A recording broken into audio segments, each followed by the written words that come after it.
예수께서 들으시고 배를 타고 떠나사 따로 빈들에 가시니 무리가 듣고 여러 고을로부터 걸어서 따라간지라. 예수께서 나오사 큰 무리를 보시고 불쌍히 여기사 그 중에 있는 병자를 고쳐 주시니라.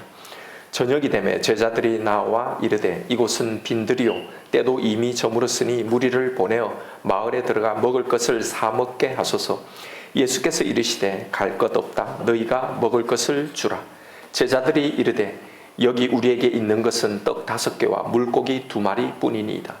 이르시되 그것을 내게 가져오라 하시고 무리를 명하여 잔디 위에 앉히시고 떡 5개와 물고기 2마리를 가지사 하늘을 우러러 축사하시고 떡을 떼어 제자들에게 주시매 제자들이 무리에게 주니 다 배불리 먹고 남은 조각을 12바구니에 차게 거두었으며 먹은 사람은 여자와 어린이 외에 5,000명이나 되었더라. 아멘.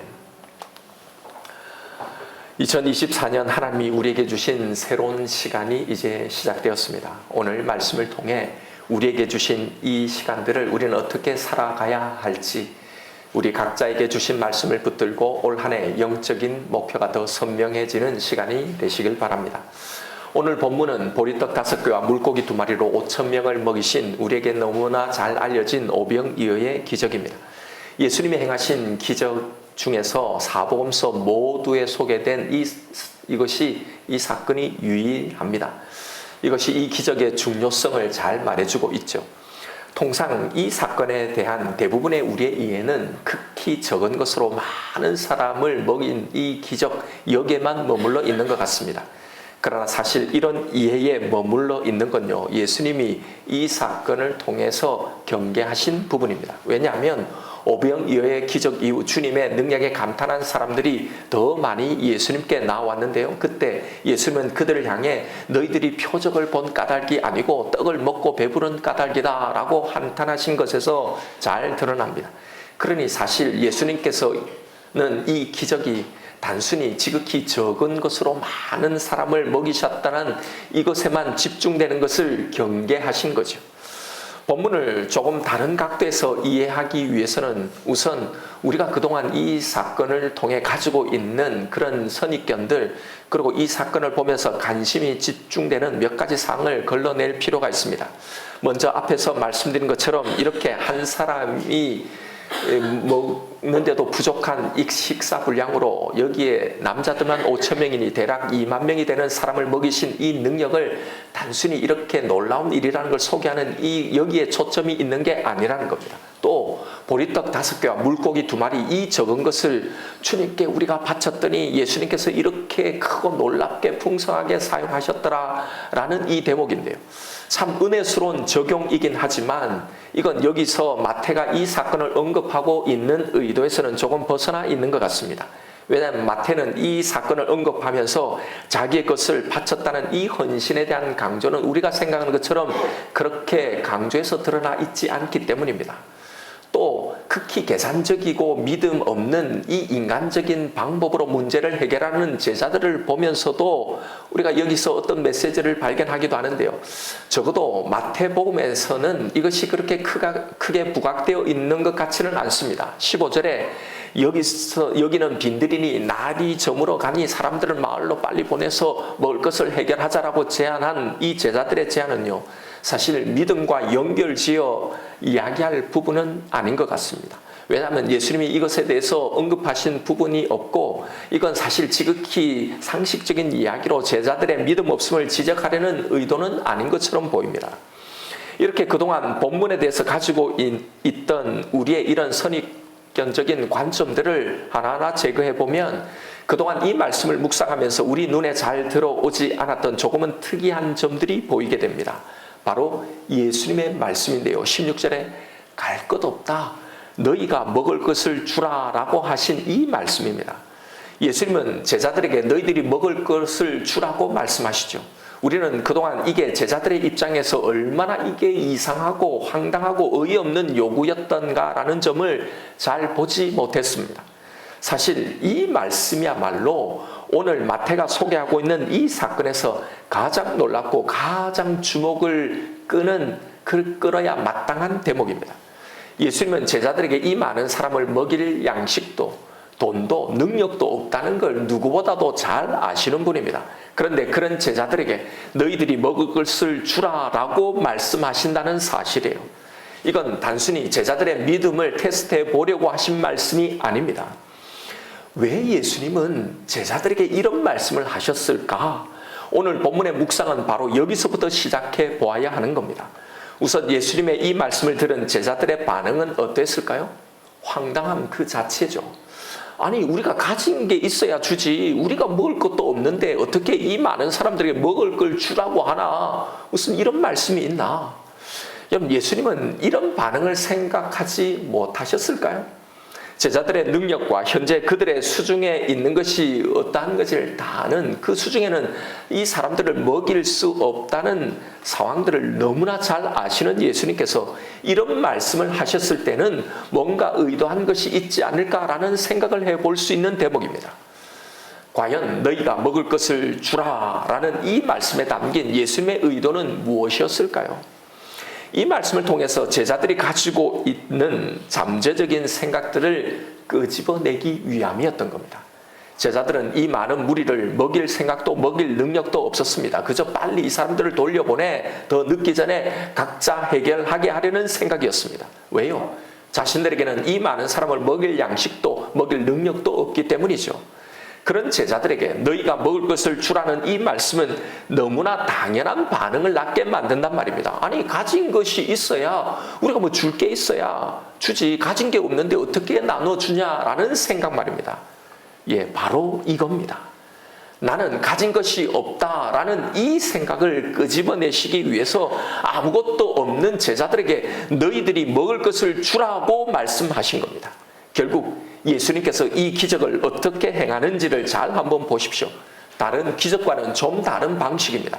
병을 고치는 일반적인 치유의 기적처럼 예수님이 혼자 이것을 다 행하시지 않습니다. 떡과 물고기를 축사하시고 예수님이 직접 떼어서 여기저기 다니며 사람들에게 던져주지 않습니다. 자신이 하는 대신에 제자들에게 떼어주시면서 너희들이 나누어 주라고 하시는 겁니다. 그리고 결국은 당신의 말씀처럼 제자들이 먹을 것을 나눠줌으로 이 이적을 행하신 겁니다. 아니, 그거야 사람들이 많으니까 예수님 혼자 하시는 것보다 여러 명 제자들이 나누어 주는 것이 훨씬 더 빠르고 효율적이니까 그랬겠지라고 생각할 수 있습니다. 그런데 여러분 한번 생각해 보세요.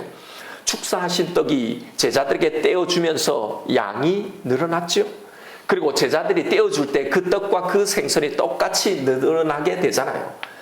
그렇다면 제자들에게서 떼어서 늘어난 이 떡과 생선이요, 사람들에게서는 안 늘어났을까요? 당연히 늘어났겠죠. 그렇다면 만약 예수님이 직접 사람들에게 여기저기 떡을 던져주시면 나누게 했다면 이런 이적이 일어나지 않았겠냐 말입니다. 당연히 일어나죠. 그럼에도 불구하고 이렇게 하실 수 있음에도 예수님은 이 기적을 제자들을 통해서 행하시는 겁니다. 너희들이 먹을 걸 주라는 거예요. 이건 단순히 효율적이고 질서정연한 배식만을 위해 취하신 방법이 아니라는 사실입니다. 여기서 우리가 좀 생각해 보아야 할 부분이 있는 겁니다. 예수님은 지금 제자들에게 먹을 것이 없다는 걸 너무나 잘 알고 계시죠. 그럼에도 제자들에게 갈 것 없다, 너희가 먹을 것을 주라고 말씀하시죠. 그리고 결국은 황당해하는 이 제자들을 통해서 먹을 것을 나눠 주시게 하잖아요. 여기서 우리는 예수님의 이 기적을 단순히 배고픈 자들을 먹이시기 위해서만 이 기적을 베푼 것이 아님을 눈치챌 수 있어야 합니다. 제자들에게도 이 사건을 통해 주시고 싶은 메시지가 있었던 거예요. 사실 어쩌면 이 사건은 단순히 배고픈 무리들을 먹이시는 사건보다는 제자들을 향한 교훈에 더 초점이 있는지 모릅니다. 사실 사람들의 배고픔은 제자들의 제안처럼 그냥 빨리 돌려보내서 마을에서 먹게 해도 얼마든지 해결됩니다. 큰 어려움은 없습니다. 왜냐하면 그동안 예수님 곁에는 늘 배고픈 무리들이 항상 따라다녔습니다. 그런데 항상 오늘과 이런 똑같은 방식으로 이렇게 기적을 베풀어 먹이시지는 않았기 때문입니다. 언제나 항상 그들이 마을로 흩어져서 먹었던 거예요. 실제로 오병이의 이 기적을 베풀고서도 예수님은 더 어떤 다른 말씀을 전하시지 않습니다. 먹은 즉시 해산해서 돌려보내셨단 말입니다. 그러기에 우리는 이 기적 이야기에서 제자들을 참여시키신 주님의 의도에 주목해 보아야 하는 거예요. 제자들이 가지고 있었던 생각이 무엇이었습니까? 우리에게는 아무것도 없기에, 우리가 가진 것이 없기에 그래서 우리는 줄 수 없다는 생각이었습니다. 그런데 그런 제자들을 통해 수많은 무리에게 먹을 것을 주게 하신 바로 이걸 통해 다시 제자들에게 묻고 계신 겁니다. 정말 너희는 줄 수 있는 것이 아무것도 없느냐? 정말 너희는 아무것도 받지 않았느냐? 아무것도 가지지 않았느냐라는 질문 말입니다. 오늘 본문에서 제자들이 예수님께 받은 것은 축사하신 떡이었어요. 제자들이 예수님께 받은 이 떡이 뭘 상징하고 있는지를 우리는 잘 알죠. 19절에서 마태는 이렇게 표현합니다. 하늘을 우러러 축사하시고 떡을 떼어 제자들에게 주시매라는 이 표현을 통해서요, 이 떡이 무엇을 의미하는지를 분명히 우리에게 전달하고 계신 거예요. 이것은 바로 정말로 우리에게 생명을 주시게 하늘에서 내려온 참떡, 참으로 우리를 살게 만드는 생명의 떡이신 예수 그리스도를 상징하고 있는 겁니다. 그런데 하늘을 우러러 축사하시고 제자들에게 이 떡을 떼어주시는 바로 이 모습을 통해 뭔가를 지금 보여주고 계신 겁니다. 이 장면을 당신 자신의 살을 떼어주시는 성만찬의 떡과 연결시켜 놓고 있는 겁니다. 즉 가진 것이 아무것도 없다고, 그래서 우리에게는 줄 것이 없다고 생각했던 그 제자들이 받은 것이 무엇인지를 보여주는 겁니다. 그들이 받은 것은 그 어떤 생명도 다 살게 만드는 생명이신, 참으로 배부르게 하고 만족해 하시는, 우리를 살게 하는 참 보아이신 예수 그리스도였다는 말을 하려는 겁니다. 너희가 받은 것이 바로 이거라는 거예요. 예수님은 이 이적 사건을 통해서 제자들에게 무엇을 말씀하고 싶으셨던 걸까요? 제자란 아무것도 없는 자가 아니다. 이 생명의 떡을, 이 보화를 가진 자라는 겁니다. 너희들은 아무것도 없다고 생각하지만 아니다. 너희들은 나를 가진 자들이다. 그러므로 그 제자들은 그들이 받은 것, 그들이 가진 것으로 다른 사람들 또한 너희들의 소유한 그 떡, 그 보화를 풍성하게 가지도록 나눠줘야 하는 존재다라는 겁니다. 너희가 먹을 것을 주라는 예수님의 요구는 이 땅의 모든 당신의 제자들에게 요구하시는 주님의 요청입니다. 오늘 이 사건을 통해 우리는 우리의 모습을 보아야 합니다. 나는 과연 내 주의 사람들에게 세상을 향해 먹을 것을 나누어주는 존재인가? 목자 없는 양과 같이 방황하며 기진해 있는 이 세상 사람들에게, 내 주의 사람들에게 이 보화를 나누어주고 있는가? 나는 내가 가진 이 보화의 능력을 정말로 알고 있는가? 보고 있는가? 이것을 정말로 믿고 누리며 살아가고 있는가? 과연 나는 주님의 제자로서 어떤 삶을 살고 있는지를 한번 점검해 볼 수 있어야 하는 겁니다. 우리가 이런 삶을 살지 못하는 이유가 무엇일까요? 우리도 오늘 본문의 이 제자들처럼 똑같이 생각하며 살기 때문입니다. 나는 아무것도 가진 것이 없다고 생각하기 때문입니다. 먹을 것이 있어야 나눠주죠. 내가 먹을 양식도 부족한데 없는데 어떻게 나눠줄 수 있겠습니까? 우리가 주님의 제자로 살아가지 못하는 이유가 바로 여기에 있습니다. 나에게는 아무것도 없다는 바로 이 생각. 나 자신의 생존의 문제로도 힘이 듭니다. 내가 사는 것도 녹록지 않은데 어떻게 남에게 나눠줍니까? 내게도 부족한데 어떻게 나눠줍니까? 여력이 없는데요. 물질로 남을 돕는 이야기만을 하는 게 아닙니다. 우리가 받은 영적인 양식에 관한 이야기입니다. 우리가 받은 이 떡, 복음에 대한 이야기입니다. 내가 가진 복음으로도 현재 내 문제를 해결하지 못해서 늘 염려하고 걱정하고 두려워하는데 그 복음이 나에게도 충분한 양식이 되지 못하는데 어떻게 남에게 이 복음의 양식을 전해줍니까? 세상을 향한 복음 증거는 고사고요. 교회 안에서 섬기고 봉사하는 일조차도 버거운데요. 경제적으로도 너무 힘들고 건강도 안 받쳐주고 미래는 불투명하고 늘 이렇게 헉헉거리며 지치고 힘들게 살아가는데 영적으로는 제대로 된 양식도 공급받지 못하고 있는데 정말로 우리에게는 남을 먹일 만한 영적인 힘도 양식도 없는 것 같습니다. 내 문제도 해결해 주지 못하는 이 복음이, 나에게도 흡족하지 못한 이 복음이 어떻게 남이 먹고 배부를 양식이 되겠냐는 거죠. 그러니 너희가 먹을 것을 주라는 주님의 이 요구는 우리에게는 너무나도 늘 항상 황당하고 이상하고 부담스러운 요구로 여겨지게 되는 겁니다. 나와는 상관이 없는 요구로요. 이런 우리에게 오늘 이 기적을 통해 주님은 우리에게 묻고 계신 겁니다. 정말로 너희에게는 아무것도 없느냐? 정말 너는 아무것도 가진 것이 없느냐? 정말 네가 나에게서 받은 그 복음은 너 하나 먹이게도 그렇게 부족한 것이냐? 사랑하는 성도 여러분, 오늘을 살아가는 주님의 제자인 우리도 오늘 예수님의 이 요청 아래 살아가고 있습니다. 너희가 먹을 것을 주라. 그런데 줄 게 있어야 주지요. 나도 먹을 것이 없는데, 나도 전혀 배부르지 않는데, 내게도 부족한데 어떻게 남에게 줄 수 있습니까? 라는 게 사실 우리의 생각 아닌가요? 정말 우리에게 있는 것, 우리가 받은 것이 아무것도 없습니까? 정말 우리가 받은 이 복음은 나 하나 먹이기에도 너무나 부족한 그런 것인가요? 아니에요. 여러분, 우리에게 있는 이 보화, 내가 받은 이 떡, 이 복음은 나를 먹일 뿐만 아니라 수천 수만의 사람들을 먹이고도 12바구니에 가득 차고 넘치는 충분한 양식이라는 걸 말씀하시는 겁니다. 그런데 그 양식이 내게 항상 부족하게 여겨지는 것은요, 그 양식이 적어서가 아니라, 그것이 아무런 능력이 없어서가 아니라, 그 양식이, 그 능력이 주는 풍성함을 내가 제대로 누리지 못하기 때문입니다. 그걸 제대로 바라보지 못하는 겁니다. 그걸 제대로 믿지 못하기 때문입니다. 우리는 이 양식, 이 보화가 주는 그 풍성함 아래 있습니다. 영원히 우리를 지키시고 보호하시는 하나님의 절대적인 보호 아래 있는 겁니다.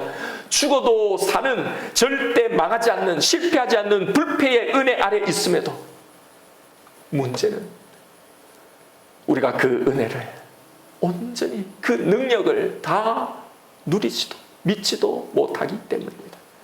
그 은혜 아래 있으면서도, 그 완벽한 보호 아래 있으면서도, 그 풍성한 양식을 제공받고 있으면서도 이것을 하나도 믿지 못하니 늘 두려운 겁니다. 늘 걱정과 염려가 쌓이는 겁니다.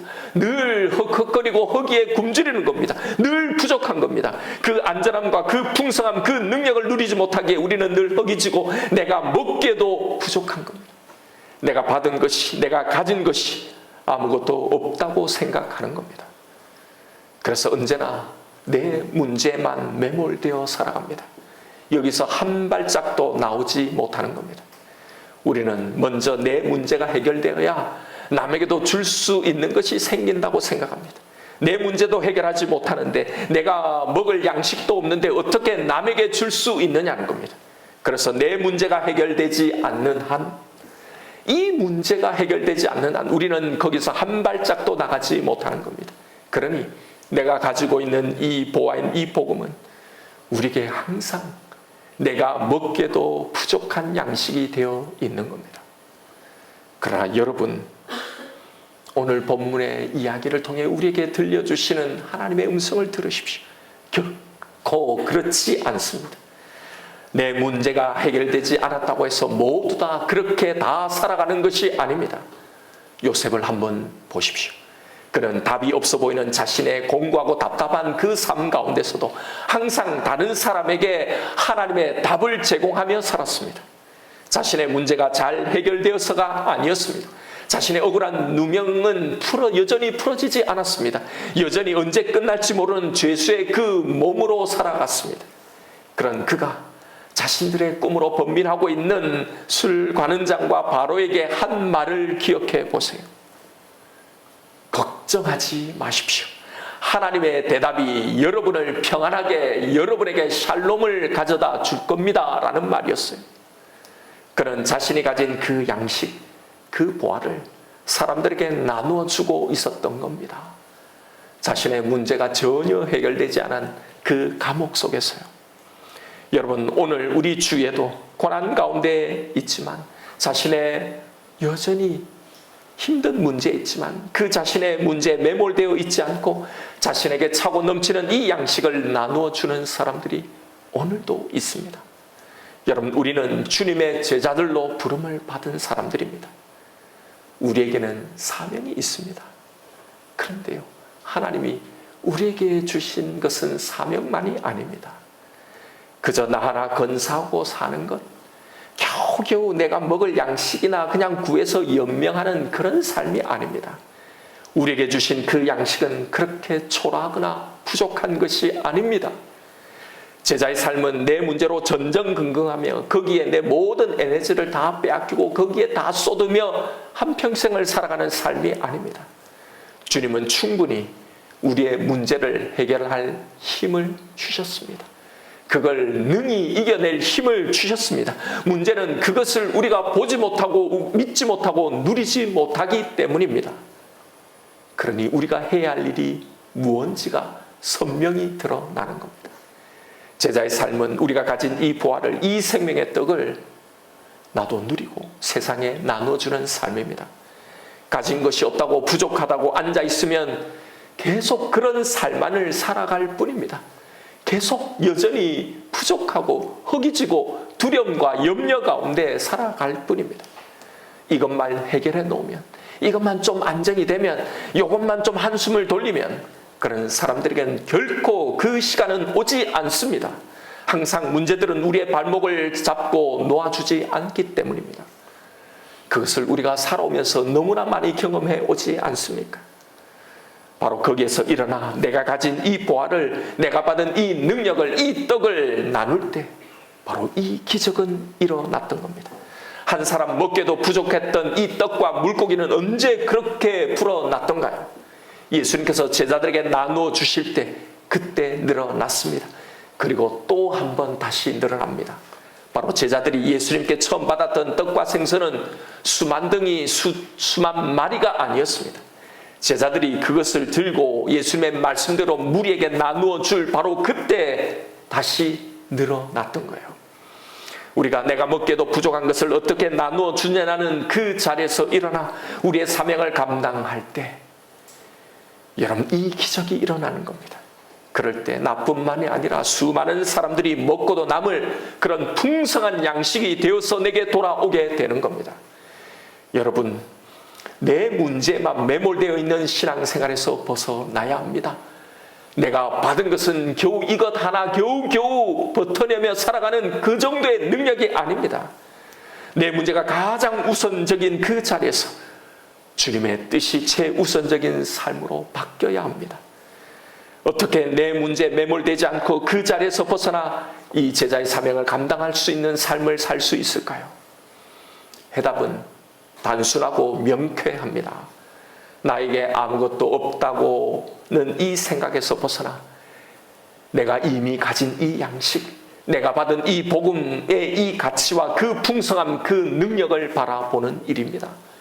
그리고 그것을 계속 내 삶 가운데 아무것도 없다라고 하는 내 생각 가운데 끊임없이 선포하는 일입니다. 그리고 그것을 믿으려고 몸부림치는 일입니다. 그리고 그것을 끝내 누리는 일입니다. 내 문제가 해결되어서가 아니라 그 문제를 뒤덮고도 남을 하나님의 그 사랑과 그 보호하심을 보고 믿으려는 일입니다. 그리고 그 능력을 누리려고 몸부림치는 삶입니다. 지금 나의 발목을 잡고 더 앞으로 나아가지 못하도록 만들고 있는 바로 지금의 이 문제, 이 상황 속에서 바로 이 일을 하는 겁니다. 요셉처럼 말입니다. 분명 이 문제에 하나님의 선하시고 완벽한 계획이 있음을 그는 믿었던 거예요. 이 감옥 속에서도, 자신의 문제가 해결되지 않는 그 상황 속에서도 바로 이것을 믿었을 때 우리는 비로소 남들에게 먹을 것을 줄 수 있는 사람이 되는 겁니다. 요셉처럼. 나는 남을 먹이고 있는 주님의 제자의 삶을 살고 있는지를 한번 점검해 보십시오. 내 문제만, 나의 모든 에너지를 다 쏟고 있는 신앙생활을 정당화하지 마십시오. 올해 2024년 한 해도 여전히 이 자리에 머물러 사는 삶을 살면 안 되는 겁니다. 그건 하나님에게 손해가 아니라 온전히 나에게 손해가 되는 겁니다. 그 풍성한 양식을 받아놓고 그 능력을 받아놓고도 하나도 누리지 못하고 1년 내내 일평생을 염려하고 두려움 가운데 그 능력을 한 번도 누려보고 사용해 보지도 못하고 살아가는 이 삶이 여러분 얼마나 안타깝고 얼마나 원통하고 억울한 삶입니까? 여러분, 다른 사람에게 먹을 것을 나눠주는 제자의 삶은 무엇을 말합니까? 요셉이 두 관원장과 바로에게 했던 것처럼 하는 겁니다. 그들의 고민에 내가 받았던 그 하나님의 답을 전달하는 겁니다.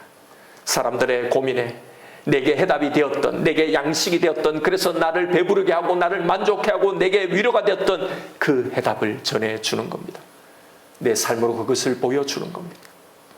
이것이 제자의 삶이고 이것이 진정한 보화를 소유한 그리스도인의 삶인 겁니다. 갈 것 없다. 너희가 먹을 것을 주라. 우리에게 아무것도 주시지 않고 먹을 것을 주라고 명하시지 않으셨어요. 우리에게 주신 것, 내가 받은 것은 절대로 부족하지 않습니다. 우리에게 내가 먹고도 남을, 그리고 수천 수만의 사람이 먹고도 남을 양식을 이미 우리에게 주신 주님의 부탁입니다. 우리에게 주신 올 한 해는 이 풍성함을 회복하십시다. 그리고 이 사명을 향해 한 발씩 조금씩 내디디며 이 사명을 감당하며 살아가십시다. 그래서 나도 배불리 먹고 이 능력과 이 만족 안에 거하면서 내게 주신 그 사람들에게, 그들에게도 이것을 먹일 수 있는 온전한 제자의 삶을 살아가시는 저와 여러분 복된 한 해가 되기를 주님의 이름으로 축원드립니다. 이 시간 오늘 주신 말씀 붙들고 기도하십시다. 이 시간 나를 향해, 내 신앙과 내 삶을 향해 주시는 하나님의 음성을 들으십시오. 언제까지 네 문제만 끌어안고 붙잡고 있을 거냐? 내가 가진 내가 그것 하나 책임져 주지 못할 것 같아요. 우리는 우리가 먹고도 남을, 수천 수만의 사람이 먹고도 남을 그 양식을 받아들고서도 여전히 나는 허기져 살고 있지 않습니까? 내게는 나눠줄 양식도 에너지도 없다고요. 여러분, 우리에게는 사명이 있습니다. 그 사명을 감당할 때 기적은 일어납니다. 나누어 줘도 다함이 없는, 생기고 또 생기는, 차고도 넘치는 그 능력인 겁니다. 내가 받은 것, 그거 나 하나만 먹고 살기에 급급해서 그걸 온전히 신뢰하고 그걸 완전히 사용하지 못해서 살아가는 그 삶은 결코 이 풍성함을 누리지 못하고 그렇게 살아가는 겁니다. 여러분, 지금 내 발목을 잡고 있는 문제는 무엇입니까? 내게 먹을 것을 주라고 부탁하신 그 사람들, 그 일들은 무엇인가요? 내 문제에 갇혀 있지 마십시다. 거기에 앉아 있지 마십시다. 제자들이 주님께 떡을 받아 들었을 때도 여전히 그것은 매우 작은 것처럼 보였습니다. 조금은 늘어났겠죠. 그러나 여전히 눈앞에 보이는 앉아있는 그 무수한 많은 사람들을 먹이기에는 턱없이 부족한 것처럼 보였습니다. 그 눈으로, 그 시각으로 그렇게 포기하고 앉아있지 않았습니다. 작다고 모자란다고 생각했지만 주님의 말씀대로 너희가 먹을 것을 주라고 하셨기에 주었던 거예요. 바로 그때 순종하여 나누어 주었을 때 떡은 부족함이 없었고 또 생기고 또 생기고 또 생겨서 결국은 이 모든 사람들이 배불리 먹고도 12바구리에 가득 차게 남은 겁니다. 이걸 통해 우리에게 말씀하시는 거예요. 여러분, 이제 일어나십시다. 일어나야 합니다. 내가 먹기에도 부족하다, 내가 가진 것이, 받은 것이 없다는 그 자리에서 주님이 나에게 주신 이 생명의 뜻, 이 복음의 능력을 믿으세요. 주님의 사명을 감당할 때 우리는 회복되어질 거고 새 힘이 생기고 남을 먹일 그 능력들이 우리에게 생깁니다. 내게 부탁하신 사람들에게 나아가십시다. 내게 부탁하신 일들을 향해 믿음으로 그 발을 내딛으십시다. 어떤 형태로든지 먹을 것을 주는 삶을 살아가십시다. 그때 힘은 늘어납니다. 그때 양식은 불어납니다. 그때 우리는 더 자라고 더 커지게 되는 겁니다. 갈 것 없다. 너희가 먹을 것을 주라. 오늘 나에게 하신 말씀입니다. 여러분, 나에게 주신 그 주님의 음성이 분명히 있을 겁니다. 우리 이 말씀 붙들고 오늘 하늘을 향해 하나님 앞에 기도하며 나아가십시다. 사랑의 아버지 하나님,